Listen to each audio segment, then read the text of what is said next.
자,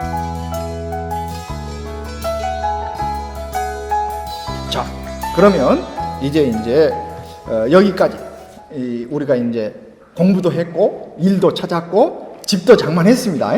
이제 이쯤 되면 나이가 좀 들고 이래서 이제 늙고 병들게 될 가능성이 높습니다. 그러면 이제 늙고 병들면 병원비가 많이 들어가요. 병원비가. 저도 이렇게 살아보니까 그런 걸 많이 느껴져요. 저희 어머니, 우리 가족들이 어머니에게 붙인 별명 중에 하나가 움직이는 종합병원입니다. 움직이는 종합병원. 어젯밤에 전화가 왔습니다. 내일 뭐냐? 코로나19에도 아마 토요일에는 쉬는 줄을 아시는 것 같아요. 그래서 좀 일이 있는데요. 그래서 웬일로 그러셔요? 네가 좀 왔으면 좋겠다. 그래서 제가 토요일은 어렵고 일요일 날 지금 가기로 했는데요. 80이 넘으시니까 이런저런 질병이 많습니다. 그런데 저만 그러느냐? 어머니 아버지 세대는 80이라면 저는 이제 50대 60대인 세대가 그런 세대잖아요. 엊그제 비가 왔잖아요. 그러면 온몸이 뻑적지근하다. 이게 이제 몸이 느끼는 날씨입니다. 이 정도면 그래도 견딜만 해요. 제가 최근에 어떤 분 선배님을 만났더만 요즘 어떻게 지내세요? 병원 다니라고. 아니 병원 어디 병원? 치과 좀 다니려고.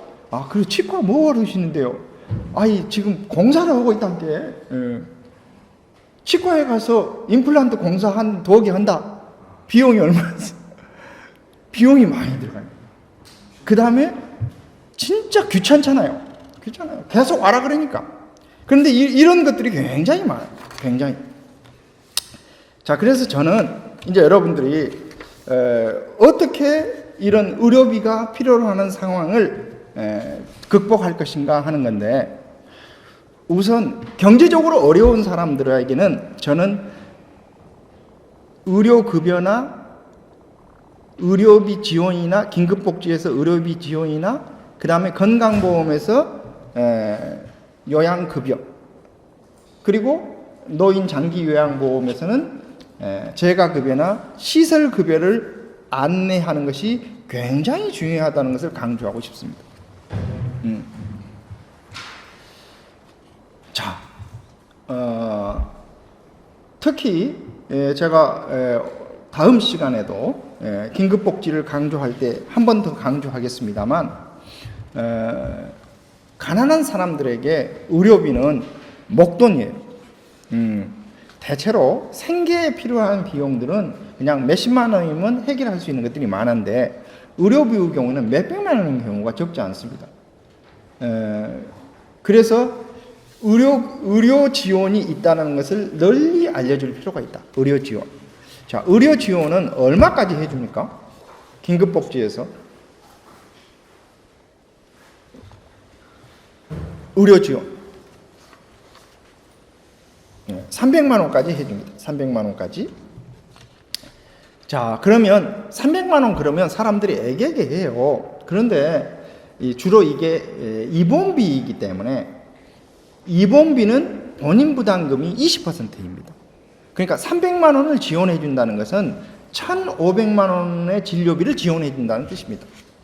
그리고 또 경우에 따라서는 한 번 더 지원도 해줘요. 그러면 3,000만 원을 지원을 받는다는 뜻이에요.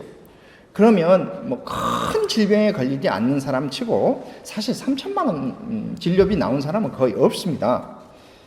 그래서 이런 긴급 지원을 받을 수 있도록 도와주는 게 중요한데, 문제는 이것도 받으려면은 소득 인정액이 75% 이하여야 된다든지 이런 식으로 기준이 있어요.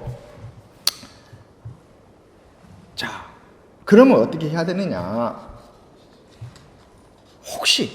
혹시 기준에 조금 넘쳐도 지원해 주기도 하고, 기준에 조금 넘쳐가지고 더 이상 자기가 지원해주기 어렵다. 그러면 대체로 시군구에서는 공동모금의 의료비 지원을 또 요청을 해요. 공동모금회에서는 대개 횟수당 한 200만 원 범위에서 지원을 해줍니다. 그러면 말이 200만 원이지 이것도 진료비로 보면 1000만 원짜리 진료비니까 그러면 어떻게 이것도 받아야 되느냐. 많은 사람들이 잘 몰라요.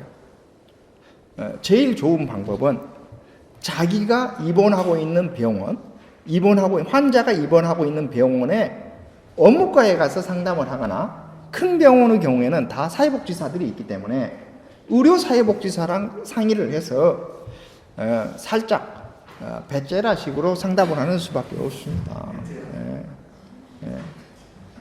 지금 예를 들면 우리 아이가 지금 의료급여를 받고는 있지만 여러 일이라는 것은 본인 부담을 해야 되는데 어렵습니다라든지 또 사실 경제적으로 지금 어려워서 작년, 재작년 이런 과표 같은 것을 보고 또 이렇게 하기도 하거든요. 그러니까 그때는 형편이 좋았지만 지금은 매우 어렵기 때문에 꼭 지원을 해줘야 됩니다. 놀랍게도 많은 병원이 그런 일을 하기 위해서 재정을 가지고 있습니다. 예를 들면 여의도 성모병원이라든지 이런 큰 병원들은 그런 돈을 쓰기 위해서 돈이 딱 있어요. 항목이. 혹시 여러분들 중에 지난 한 2, 3년 사이에 저 풍납동에 있는 아산중앙병원이든가 우리가 현대에서 아산재단에서 운영하는 병원 있죠? 네. 가보신 적 있으시죠? 삼성의료원 같은데 아마 제가 몇 년 전에 아산병원에 가서 1층을 보고 깜짝 놀랐어요. 그냥 무슨 백화점 왔나? 할 정도로 우리 번쩍해요. 우리 번쩍합니다. 병원 로비 막 있는 이런데 커피숍이나 이런 것이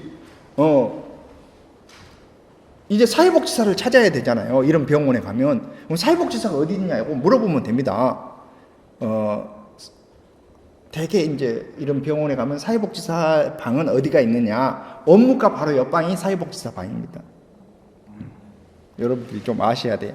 쉽게 말해서 아무 말 없이 돈 내면 받아불고 카드 딱 내고 결제하고 가보면 가불고 돈 못 던디요? 없어라. 어떻게 하면 좋습니까? 이러면 바로 옆방으로 가세요. 이렇게 안내하는 겁니다. 바로. 이해되시죠? 그런데 아산병원의 경우에는 지하에가 있습니다. 지하에가. 그래도 지하가라는 것이 요즘 서울의 지하들은 다들 번쩍번쩍합니다. 또 혹시 이 공간을 기준으로 해서 사회복지사실은 이 공간의 몇 분의 1이나 될까요? 사회복지사가 아산병원 그래도 한국에서 제일 큰 병원 중에 하나입니다. 3배 정도나 돼요? 3분의 1 정도? 이 정도 이렇게. 그런데 우리 이성종 선생님이 예측한 대로 아산병원의 사회복지사실의 방은 이 공간의 3배 이상은 돼요. 쉽게 말해서 이 많은 직원이 해야 할 일이 있어야 될 거 아니에요. 그러니까 여러분들이 이 사례는 좀 잘 설명하면 병원에서도 도와줄 만한 것 같다라고 생각이 되면 그냥 도와달라고 얘기하면 됩니다. 도와달라고. 사실 나 도와달라고 얘기하기는 쉽지는 않아요. 그렇지만 우리 지역에 있는 사람들을 좀 도와달라. 이게 모금하는 방법보다 훨씬 쉽습니다. 많은 사람들이 어려운 일이 생기면 5만 원, 3만 원씩 모금해가지고 모아서 못 주고 하려고 이렇게 하는데 그 한계가 있어요. 특히 예를 들면 백혈병 같은 거 있잖아요. 백혈병. 예를 들면 간을 이식 수술을 해야 된다. 이런 복잡한 질병 같은 경우는 그냥 거기 가서 좀 도와주시오. 이렇게. 웬만하면 도와줘. 왜냐하면 또 이렇게 재난적 의료비 지원 이런 제도가 있습니다. 심지어 본인 부담금 한도액 제도라는 것도 있습니다. 혹시 그 가정의 소득 인정액이 기준 중위소득을 이렇게 봐서 뭐 이렇게 하위 10%, 하위 20%, 하위 30% 이런 식으로 봤을 때 뭐 하위 한 30% 정도에 해당된다. 그러면 혹시 1년에 본인 부담금 한도액이라는 것이 얼마쯤 되는지 아셔요? 자, 100만 원. 자, 기초생활수급자는 아예 해당 사항도 없죠. 왜냐하면 기초생활수급자는 거의 다 자기 돈을 안 내니까, 특히 일종은 안 내니까. 자, 그런데 수급자보다 조금 나은 사람, 이런 사람들은 본인 부담금 한도액이 1년에 100만 원 정도밖에 안 됩니다. 100만 원 정도밖에 안 돼요. 80 몇만 원인가 됩니다. 그러니까 아예 진짜 잘한다는 병원에 가서 일단 그냥 건강보험으로 처리되는 것으로만 다 해요. 요즘은 특진도 없어졌으니까 건강보험으로만 해당되는 것으로만 치료해 주세요. 이렇게 하고 쉽게 말해서 500만 원이 나와도 본인 부담금 한도액이 100만 원이면 그냥 100만 원만 내고 나머지는 다 건강보험에서 처리하도록 돼 있다 이거예요. 그런데 이 병원 저 병원 가면 자기 돈을 내야 돼요. 그리고 나중에 이걸 다 합산을 했더만 이 사람은 본인 부담금 한도액에 해당이 되네. 그러면 환급을 해줘요. 환급. 실제로 이제 그런 사람들이 어디에 해당이 되냐면 노인 환자 중에 돌아가시기 직전에 이 병원 저 병원 돌아다닐 때 그때마다 의료비가 많이 들어간 사례가 있어요. 80만 원도 들어가고 50만 원도 들어가고 그러면 이제 그 무렵쯤 되면 이제 돌아가셔버리죠. 그러면 장례도 다 치렀기 때문에 형제들이 다 잊어버렸는데 어느 날 갑자기 그 중에 어떤 형제한테 건강보험공단에서 연락이 옵니다. 본인 부담금 한도액에 해당되어서 320만 원을 환불해 드리려고 하오니 어느 통장에다가 환불해 주면 좋냐 뭐 이런 식으로 그러다가 한 3년 후에 이런저런 얘기하다가 그 돈이 툭 튀어나와가지고 분란이 나는 경우가 적지 않습니다. 왜냐하면 그 돈 낼 때는 형제들이 막 도와서 조금씩 해서 넣었는데 이제 건강보험료를 내는 자녀가 있을 거 아니에요. 그 자녀의 통장으로 돈이 들어와요. 그때 이제 돈이 들어오면 이만저만해서 돈이 들어왔다 하면서 한 50만 원씩이라도 나눠줘보면 아무 말이 없는데 가만히 있다가 나중에 그 300만 원 뭐 300만 원 아니 의료비 아니 돌아가셔본 지가 언젠데 이게 1년 후에 정상이 되니까 실제로 이런 일이 있습니다. 있어요. 그러니까 이제 결국은 여러분들이 의료급여에 대해서 일단 공부를 하시고 그 다음에 긴급복지에서 의료비 지원제도 자, 그 다음에 공동모금회에서 하고 있는 의료비 지원제도 또 병원에서 지금 체계적으로 하고 있어요. 요즘도 재난적 의료비 지원 제도라는 게 있습니다. 뿐만 아니라 그 병원에 있는 의료사회복지사들이 대충 이런 정도는 도와줘야 되겠다라고 판단하면 도와주는 것들이 적지 않습니다. 혹시 병원에서 환자나 그 가족이 이용 가능한 이런 복지 성격의 급여는 몇 가지나 될까요? 병원에서 대충 아까 제가 시군구 읍면동에 신청하면 받을 수 있는 것이 360가지라고 했는데 몇 가지나 될까요? 20가지. 예, 20가지. 한번 찍어봤다. 20가지. 자, 또. 자, 20가지. 또. 자, 20가지보다 좀 많을까요? 적을까요? 그럼 몇 가지? 몇 가지요? 이거 걸죠, 뭐. 걸어. 자, 80. 예. 대충 두 분이 말하는 정도의 가지수가 돼요. 그러면 왜 그러느냐? 예를 들면 제가 출근길에 교통사고가 났다. 자, 그러면 이걸 일반적으로는 자동차 보험으로 처리를 하겠죠. 자, 그렇지만 출근길 사고이기 때문에 산재 사고일 수도 있죠. 산재 사고일 수도. 그러면 산재 사고 오면 후유 장애가 있으면 장애 급여를 받을 수가 있겠죠. 자, 그래서 노동력이 상실이 됐다. 그러면 국민연금관리공단에 장애연금을 신청할 수도 있겠죠. 이해되시죠? 예. 그런데 많은 사람들이 사고가 났다? 자동차 보험에 연락하고 끝내버립니다. 이게 산재일 수도 있다? 또 사고가 나면 국민연금에도 연락할 수 있다?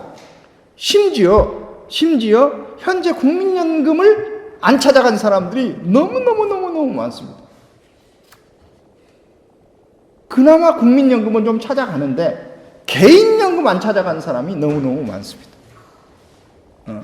왜냐하면 본인이 찾아가는 것은 소액이기 때문에 안 찾아가는 것이 많고, 유족이 찾아가는 것은 몰라서 신청을 안 하기 때문에. 예를 들면 사고가 나가지고 사망사고가 났다? 그러면, 그래서는 안 되겠지만, 그러면 배우자는 유족연금을 청구할 수가 있단 말이죠. 그런데 신청 안 하면 안 주는 거예요. 그러면 언제 주느냐? 신청해야 주는 거예요. 그래서 이제 이게 말이 된 거야.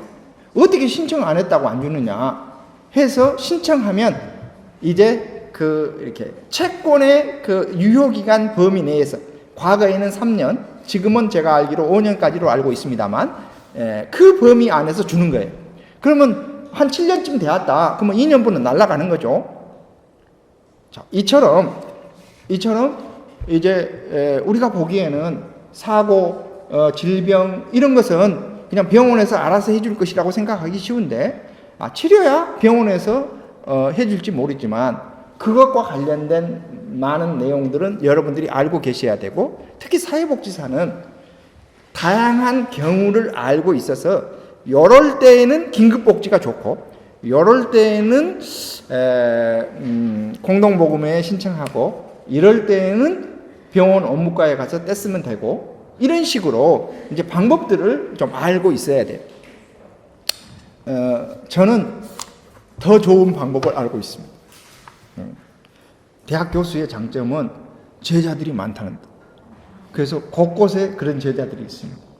쉽게 말해서 우리 광주에서 제일 잘 나가는 병원이 전남대학교 병원이에요.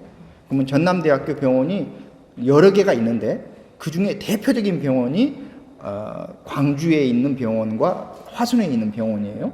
그러면 광주에 있는 병원에 사회복지사실에 사회복지사, 또 화순병원에 사회복지사가 있다. 그러면 전화를 해가지고 어려운 사정이 있는데 어찌 병원 좋은가? 이렇게 하면, 예, 교수님한테 설명하기가 좀 그러니까요. 환자나 그 가족을 보내세요. 이해되시죠? 네, 환자나 그 가족을 보내라고. 환자나 그 가족이 가서 얘기하면, 교수님한테 연락 받았는데, 요거 저거 좀 준비해와. 이제 이런 식으로 해서 이제 해주죠.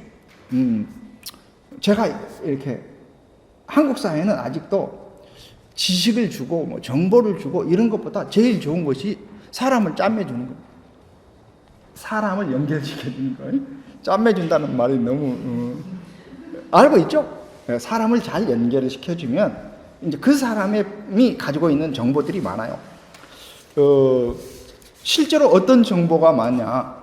이게 업무과에서 청구하는 이렇게 비용은 이 건강보험에서 처리되거나 업무과 수과에 있는 것만 청구를 하지, 실제로 많이 들어가는 것이 간병비예요. 환장해 봅니다. 간병비는 업무과하고는 또 다른 문제예요. 그런데 큰 병원에 가면 또 보호자 없는 병동이라는 게 있습니다. 요즘 말하면 간호간병 통합 서비스를 하는 곳들이에요. 이게 이제 병실이 만약에 1000개다, 병상이 1000개다, 그러면 1000개에 다 적용하는 것은 아니고, 뭐 특정한 공간에만 보호자 없는 병동이라는 것을 만들어요. 자, 그러면 쉽게 말해서 거기로 입원을 하면 간병비가 없습니다. 그러니까 여러분들이, 이 사회복지사가 알아야 할 정보라는 것이 진짜 많아요. 누구를 만나느냐에 의해서 자원의 크기가 달라지는구나, 이런 것을 아시게 될 거예요.